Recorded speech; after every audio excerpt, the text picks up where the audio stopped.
ஹாய்ஸ் நீங்கள் நம்ம என்ன பார்க்க போகிறோன்னா ஒரு இந்தியாவில் எடுக்கப்பட்ட சீரீஸ். அதாவது 1992 ஒரு ஸ்கேம்னு ஒரு சீரீஸ் எடுத்தாங்க.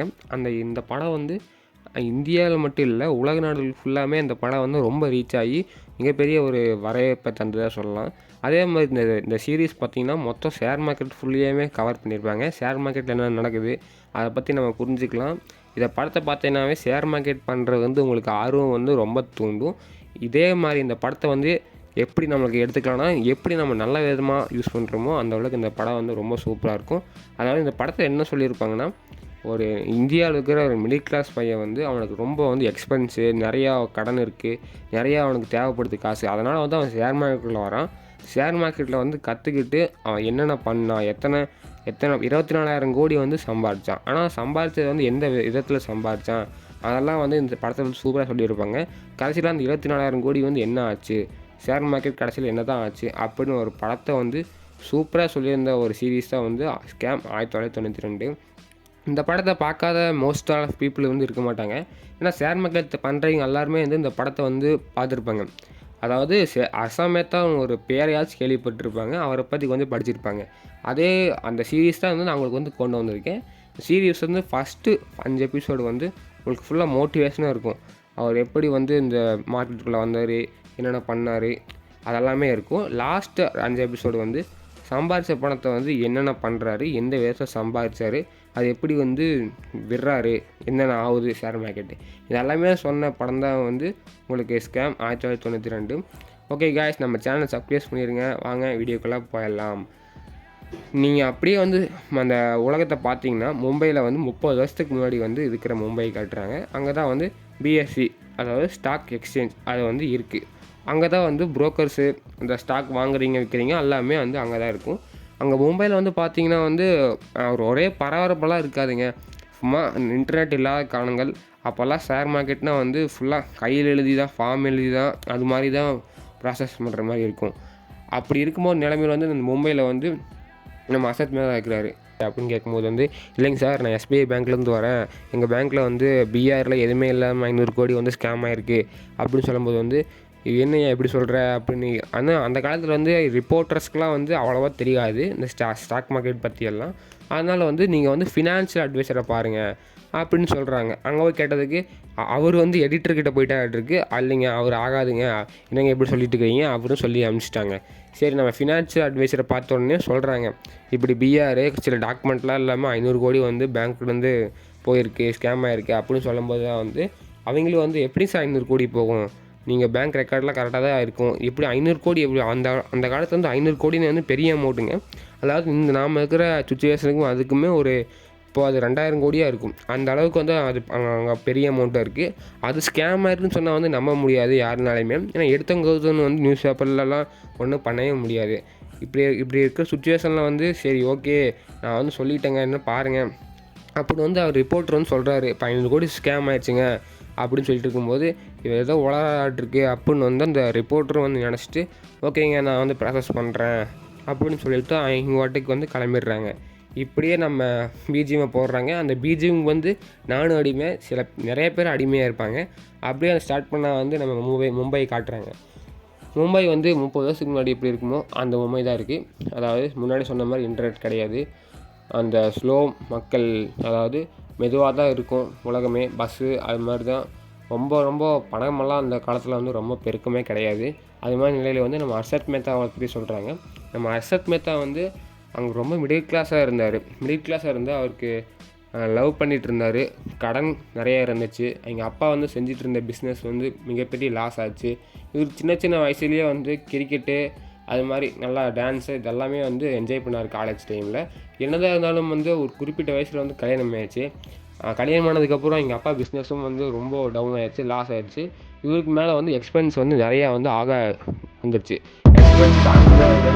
என்னென்னமோ பிஸ்னஸ் பண்ணி பார்த்தாரு, நகை விற்றாரு, சைட்டு விற்றாரு, எதுவுமே பண்ண முடியல. சரி இனிமேல் வந்து நம்ம எதாவது பிஸ்னஸ் பண்ணியாக அப்படியே யோசிச்சு ரொம்ப ஆழ்ந்த இதில் போயிட்டுருக்காரு. அவங்க வீடு எப்படி இருக்குன்னு பார்த்தீங்கன்னா வந்து ஒருத்தர் இடிச்சுப்பாங்க. ஆமாம், அது மாதிரி தான் வந்து அந்த வீடு வந்து இருக்குமா. இந்த வீட்டில் வந்து எல்லாருமே வந்து ஒருத்தக்காக தான் இருப்பாங்க.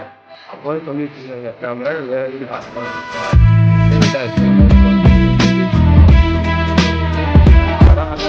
சரி அது வந்து வந்து அதாவது ஸ்டார்ட் பண்ணி சொல்லிட்டு ஸ்டார்ட் பண்ணிட்டு போனா சொல்ல முடியும் அப்படின்னு கொஞ்சம் நல்லா இருக்கு பிடிக்கலையா போச்சு நம்ம நிம்மதியாக எழுதிட்டு இருக்கோம்.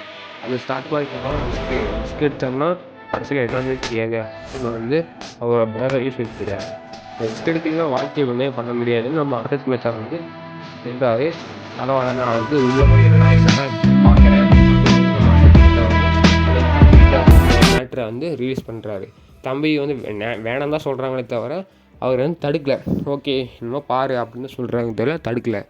இதை வச்சுக்கிட்டு அந்த ஹர்ஷத் மேத்தா வந்து ஓகே நாளைக்கு வந்து நாம் ஸ்டாக் எக்ஸாம் பிஎஸ்சிக்கு போகலாம் அப்படின்னு வந்து முடிவு எடுக்கிறாங்க. எடுத்ததுக்கப்புறம் வந்து பார்த்திங்கன்னா புதுசாக கல்யாணம் இருக்குல்ல, அங்கே வந்து அங்கே வீடே வந்து ரொம்ப சின்னதுனால வந்து படுக்கிறதுக்கே வந்து கிச்சன் ரூமில் வந்து படுத்துருக்காங்க. அங்கே வந்து புதுசாக மேரேஜ் ஆன கப்பல் வந்து அப்படி பேசிகிட்டு இருக்கிறாங்க. பேசிகிட்டு இருக்கும்போது ரொம்ப வீடு சின்னதாக இருக்குது, ரொம்ப அதாவது கேட்டுற போகுது அப்படின்னு சொல்லிகிட்டு இருக்கும்போது நீங்கள் தான் ரிஸ்க் ரொம்ப எடுப்பீங்களே, ரிஸ்க் எடுக்கிறதா நான் ரஸ்க்கு சாப்பிட்ற மாதிரி அப்படி டைலாக்லாம் விட்டுட்டு இருப்பாங்க.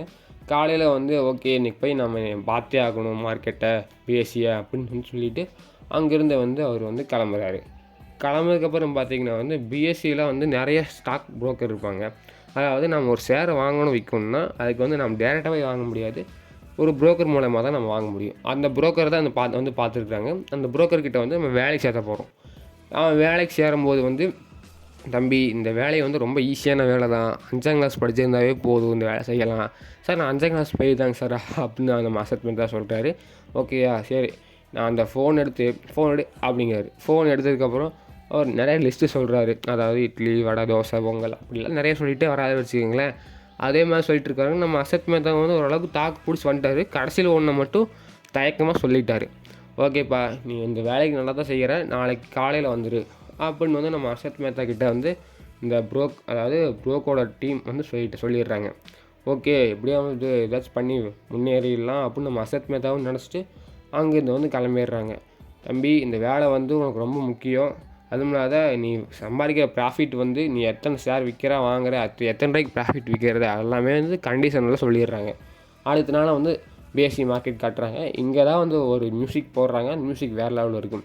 இப்போ பார்க்கிங் பார்த்திங்கன்னா வெள்ளை கலர் சட்டை கார்லேருந்து இறங்குனாங்களே இவரை வந்து கரடின்னு சொல்லுவாங்க. கரடினா வந்து மார்க்கெட்டை இறங்கும்போது வந்து இவர் லாபம் சம்பாதிப்பார், மார்க்கெட்டை வந்து இறங்கணுன்னு நினைப்பார். இவர் வந்து ஒரு குறிப்பிட்ட ஒரு அதாவது என்ன சொல்கிற பியரிஸ் மார்க்கெட் சாம்பியர் அப்படின்னு சொல்லலாம். இவர் வந்து மார்க்கெட் இறக்கி விடுறது வந்து இவர் வந்து குறியாக இருப்பாராமா. இவர் ஒரு ஷேர் மார்க்கெட்டில் வந்து பெரிய ஒரு தலையாக சொல்லிக்கலாம். அப்படியே பார்த்துட்டு இருக்கும்போது வந்து நம்ம புரோக்கரான இவர் ஒருத்தர் வருவார். இவர் வந்து மேலே சம்பாதிக்கிறது, அதாவது மார்க்கெட் வந்து எப்போ மேலே போகுமோ அப்போ வந்து இவர் நிறையா வந்து காசு பார்ப்பார், நிறைய இன்வெஸ்ட் பண்ணுவார். இது மாதிரி ஆள் வந்துக்கிட்ட வந்து அதான் டிப்ஸ் கேட்டால் வந்து சும்மாலாம் சொல்ல மாட்டார், காசு கொடுத்ததாக சொல்லுவார். இவர் வந்து ஒரு காசு மேலே ஒரு ஆசை பைத்தியம் மாதிரி இருப்பார் இவர். இதெல்லாம் கேட்ட நம்ம அசத் மேத்தா வந்து இனிமேல் பாருங்கள் ஷேர் மார்க்கெட் சீக்கிரமாக கற்றுக்கணும் அப்படின்னு வந்து நம்ம அசத் மேத்தா வந்து நிறைய நினைக்கிறாரு. ஓகே இதெல்லாம் தள்ளிட்டு வந்து அடுத்த சீன் போனால் வந்து மார்க்கெட்டு வந்து ஆரம்பிக்கிறதுக்கு முன்னாடி எப்படி இருக்கும், முடியறதுக்குள்ளே எப்படி இருக்கும், மார்க்கெட் ஆரம்பித்ததுலேருந்து முடிகிற வரைக்கும் எவ்வளோ பரபரப்பாக இருக்குமோ அந்த அளவுக்கு வந்து நம்ம வேலை பார்த்தே ஆகணும். இல்லைன்னா வந்து அங்கே ரூபா கூட சம்பாதிக்க முடியாது அப்படின்னு அசத் மேத்தா கிட்ட வந்து அவரோட ஃப்ரெண்டு வந்து சொல்லிகிட்டே இருக்காரு. என்னென்ன பண்ணணும் என்னென்ன பண்ணக்கூடாது, அதில் வந்து நிறைய டேர்ம்ஸ் அண்ட் கண்டிஷன் இருக்குது. அதாவது 100 ரூபாயிலேருந்து 5000 வரைக்கும் சைடுலாம் சொல்லுவோம், அதெல்லாம் தெரிஞ்சுக்கணும். அது மாதிரி டேர்ம்ஸ் அண்ட் கண்டிஷன் அது மாதிரி ஒரு டிப்ஸ் அதெல்லாம் சொல்லி கொடுத்துருக்காரு. ஏதாச்சும் டவுட்னா என்னை வந்து கேளு, நீ பாட்டுக்கு முடிவு எடுத்து செயல்படாத அப்படின்லாம் வந்து சொல்லிட்டு இருக்காங்க. இதெல்லாமே அசத் மேத்தா வந்து கேட்டிருக்காங்க. அசத் மேத்தாக்கு வந்து ஃபஸ்ட் நாள் ஆர்ட்ருக்கு. ஓகே ஃபஸ்ட் நாள் வந்து டியூட்டி நம்ம கரெக்டாக செய்யணும் அப்படின்னு ஒரு முடிவு எடுத்து அசத் மேத்தா வந்து செஞ்சிடலாம் அப்படின்னு வந்து ஒரு மனசுக்குள்ள நினச்சிருக்காரு. அசத் மேத்தாக்கு வந்து பார்த்திங்கன்னா வந்து ஃபஸ்ட் நாள்னால ஷேர்ஸ் எப்படி வாங்கணும் எப்படி விற்கணும் எந்தெந்த டைரெக்ஷனில் வந்து எல்லாமே பண்ணணும்னு சொல்லி கொடுத்தாச்சு. இப்போ வந்து மார்க்கெட் வந்து கூடி சீக்கிரம் வந்து ஓப்பன் ஆக போகுது. அதாவது 9:15க்கு ஓப்பன் ஆன மார்க்கெட் வந்து 3 வரைக்கும் ரன் ஆகும். அந்த 3:30க்குள்ளே நீ என்ன சம்பாதிக்கிறியோ அதுதான் வந்து உனக்கான காசு.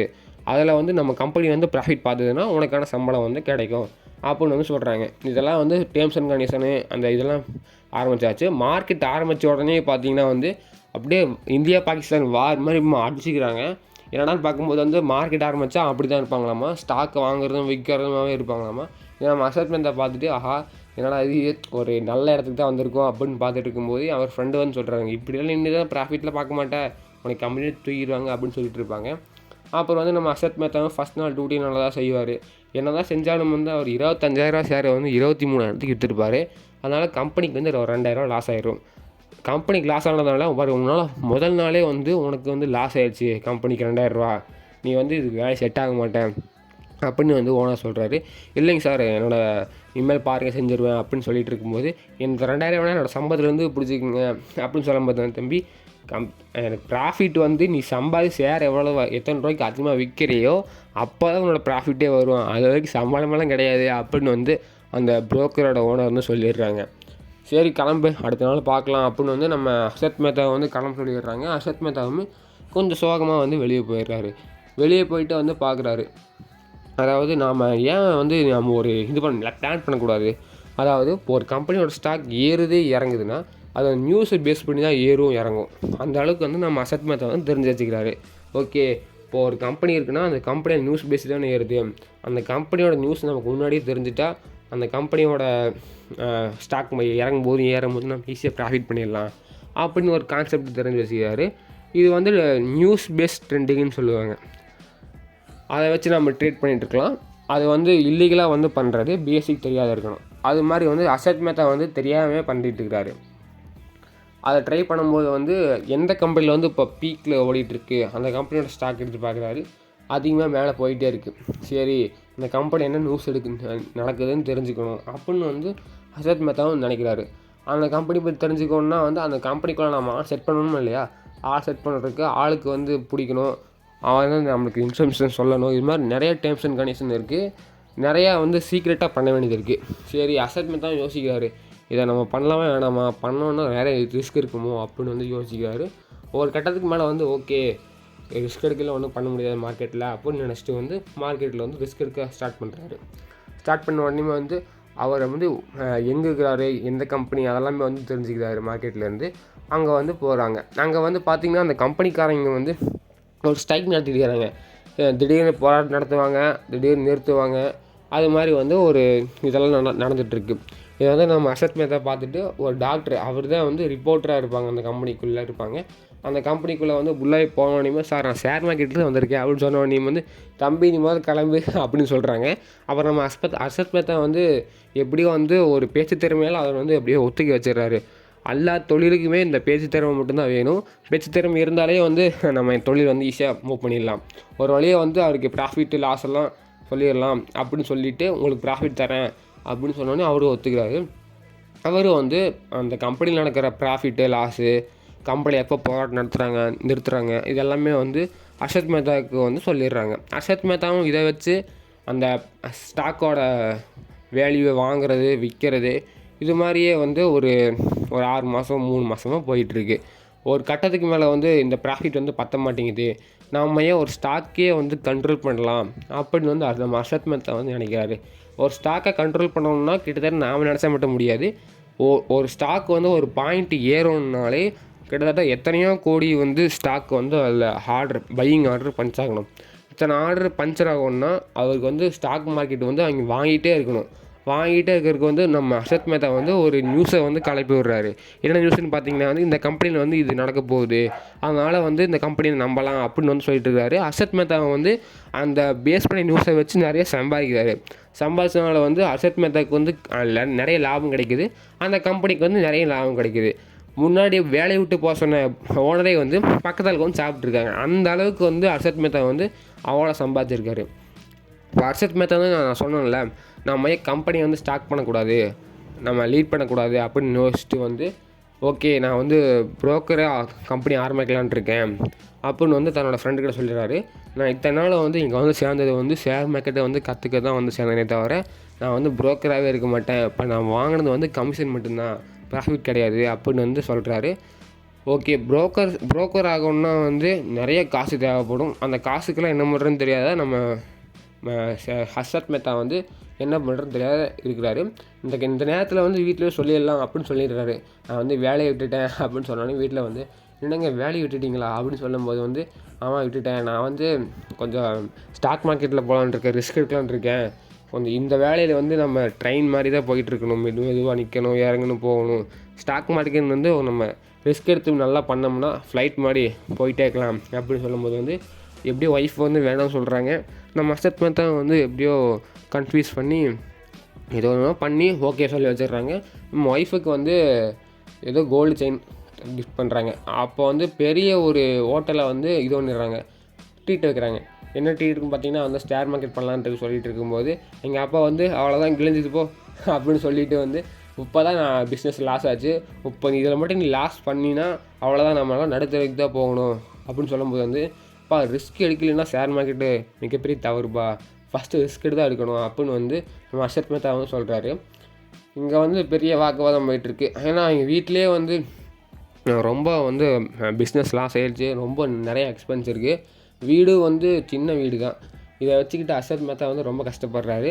அதுவும் இல்லாத எங்கள் அண்ணன்கிட்ட சொல்கிறாரு, நாம் ஏன் ஸ்டாக்கையே வந்து நம்ம மேனேஜ் பண்ணக்கூடாது, ஸ்டாக்கை வேலை ஏற்றலாம் இறக்கலாம்ல, அது மாதிரி சொல்கிறாரு.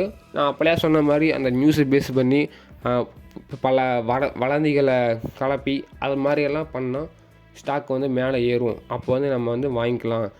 ஒரு கட்டத்துக்கு மேலே ஏறினதுக்கப்புறம் நம்ம அந்த ஸ்டாக் எல்லாமே விற்றுடலாம். இதை வந்து நம்மளுக்கு மிகப்பெரிய ப்ராஃபிட் வரும். நம்ம வந்து நம்மக்கிட்ட ஒரு 40,000 இருந்தாவே போதும். நம்மக்கிட்ட இருக்கிற வந்து காசை வந்து போட்டு 5 ரூபா ஸ்டாக்கு, ஒரு ஸ்டாக்கோட ப்ரைஸ் 5 ரூபா இருக்குதுன்னா அந்த ஸ்டாக்கோட ப்ரைஸ் 20 ரூபா 25 ரூபா வர வரைக்கும் ஏற்றுவாங்க. அதுக்கப்புறம் செல் பண்ணிட்டு வந்துடுவாங்க. இப்படி பண்ணிட்டு இருக்கும்போதே வந்து நிறைய ப்ராஃபிட் வந்துருக்கும். நிறைய ப்ராஃபிட் வரும்போது ஒரு 10 லட்ச ரூபாய் வந்திருக்கும். 10 லட்ச ரூபாய் வந்து ஸ்டாக் மார்க்கெட்டில் வந்து இன்வெஸ்ட் பண்ணியிருப்பாங்க. இன்வெஸ்ட் பண்ணுறல இன்னும் ஸ்டாக் மார்க்கெட்டில் அவைலபிளாக இருக்குது. அவர் வந்து இந்த இவர்கிட்ட சொல்லிடுவாங்களே, மார்க்கெட் மேலே ஏறும்போது சம்பாதிப்பாங்களே, அவர்கிட்ட போய் டீல் பேசுவாங்க. சார் நாங்கள் இப்படி ஸ்டாக்கை கண்ட்ரோல் பண்ணலான்ட்டு இருக்கோம் அப்படின்னு சொல்லும்போது வந்து நீ என்ன அவ்வளோ பெரிய ஆளாடா, ஸ்டாக்கை கண்ட்ரோல் பண்ணலாம் இல்லீகல் தெரியுமா அப்படின்னு சொல்லிட்டு இருக்கும்போது, சார் அதெல்லாம் ஒன்றும் பிரச்சனை இல்லைங்க சார், நீங்கள் வந்து கொஞ்சம் வந்து கோஆப்ரேட் பண்ணிங்கன்னா போதும், ஈஸியாக சம்பாதிச்சிடலாம் அப்படின்னு சொல்கிறாரு. இல்லைப்பா அதெல்லாம் ஆகாது, நீ முதல்ல கிளம்பு, உன் மேலே ஸ்மெல்லே வரல அப்படின்னு சொல்கிறாரு. என்ன ஸ்மெல்லு வரலையா சார், நான் சென்டெல்லாம் அடிச்சு தான் வந்திருக்கேன் அப்படின்னு சொல்லும்போது வந்து இல்லைப்பா நீ மேலே பண ஸ்மெல்லே வரலையே அப்படின்னு சொல்லும்போது வந்து ஓகே இவருக்கு பணம் தான் முக்கியம் அப்படின்னு நம்ம அசத் மேத்தா வந்து புரிஞ்சுட்டு சார் அதான் சார் சொல்கிறேன், உங்களுக்கு ப்ராஃபிட் வந்து மிகப்பெரிய அமௌண்ட்டாக ப்ராஃபிட் வருங்க சார் அப்படின்னு சொல்லும்போது வந்து சரி என்னென்னமோ சொல்கிற, ஏன்னா எனக்கு இதில் நம்பிக்கையே இல்லை அப்படின்னு வந்து அவர் சொல்கிறாரு. இருந்தாலும் வந்து அவர் அசத் மேத்தா வந்து விடுற மாதிரியே தெரியல. ஓஹோ இவன் வந்து விடமாட்டான்ட்ருக்கு அப்படின்னு வந்து அவர் தன்னுடைய காசு எடுத்து அசட் மேத்தாக்கு தராரு. சார் நான் காசுக்காகலாம் வரலைங்க சார், நான் உங்களோட டீல் பேச தான் வந்தேன் அப்படின்னு சொல்லும்போது வந்து டீல் பேச வந்தியா, சரி ஓகே சரி வா பார்த்துக்கலாம் அப்படின்னு அவர் வந்து மழுப்பிட்டு போயிட்டாருன்னு வச்சுக்கிங்களேன். அடுத்த நாள் பார்த்திங்கன்னா வந்து அசத் மேத்தா சொன்ன ஸ்டாக்கு வந்து அந்த காசு போட்டிருப்பாங்கல்ல அசத் மேத்தா, அந்த ஸ்டாக்கு வந்து இப்போது ரிசல்ட் வரப்போகுது. அதாவது 3:30க்குள்ளே அந்த ஸ்டாக்கு வந்து மேலே போயிருக்கணும், அப்போ தான் வந்து எங்களுக்கு வந்து ப்ராஃபிட், இல்லைன்னா வந்து டோட்டல் லாஸ் தான், தலையை துண்டை போட வேண்டியது தான். 3:30க்கு பார்த்திங்கன்னா வந்து ப்ராஃபிட் எங்கேயோ போயிடுச்சு, இன்னும் கொஞ்சம் நேரம் தான் இருக்குது, மார்க்கெட் வந்து க்ளோஸ் ஆக போகுது. ப்ராஃபிட் வந்தால் மட்டும்தான் நம்மளுக்கு இது வந்துடுச்சு எப்படியோ ப்ராஃபிட்டு. அதுக்கப்புறம் வந்து ஃபுல்லாக எனக்கு லாபம் தான். அதுக்கப்புறம் இந்த தொழிலே நம்ம இறங்கிடலாம் அப்படின்னு வந்து அசத் மேத்தா வந்து நினச்சிட்டு இருக்கிறாரு. அந்த ரிசல்ட் வந்தோடனேயுமே பார்த்திங்கன்னா வந்து நிறைய பேர் வந்து அசத் மேத்தாக்கிட்டே வந்து ஐடியா கேட்க ஆரம்பிச்சிடுறாங்க. எப்படி எந்த ஸ்டாக்கை வாங்கலாம், எந்த ஸ்டாக்கை விற்கலாம், இதெல்லாமே வந்து அசத் மேத்தா வந்து சொல்லிடுறாரு. அந்த ப்ராஃபிட் வந்தது வந்து அசத் மேத்தா ரொம்ப சந்தோஷமாக இருக்கிறாரு. ஓகே அந்த சொன்னால் பார்த்தீங்களா, அவர் வந்து டீல் பேச ரெடி ஆகிட்டார். ஓகே இவர் சொன்னது வந்து நடக்குது அப்படின்னு வந்து நினச்சிட்டு ஓகே டீல் பேசலாம் அப்படின்னு டீல் பேசுகிறாங்க. அசத் மேத்தா சொன்னால் எந்த ஸ்டாக்கையும் வாங்கலாம், எந்த ஸ்டாக்கையும் விற்கலாம், அந்த அளவுக்கு வந்து அசத் மேத்தா வந்து வளர்றாரு. இந்த குறிப்பிட்ட ஒரு ஜேர்னல்லையே அதாவது 3 மாதம் 4 மாதத்துலேயே வந்து அசத் மேத்தா வந்து இந்த அளவுக்கு வந்து வளர்ந்தது வந்து மிகப்பெரிய ஒரு ஆச்சரியம்.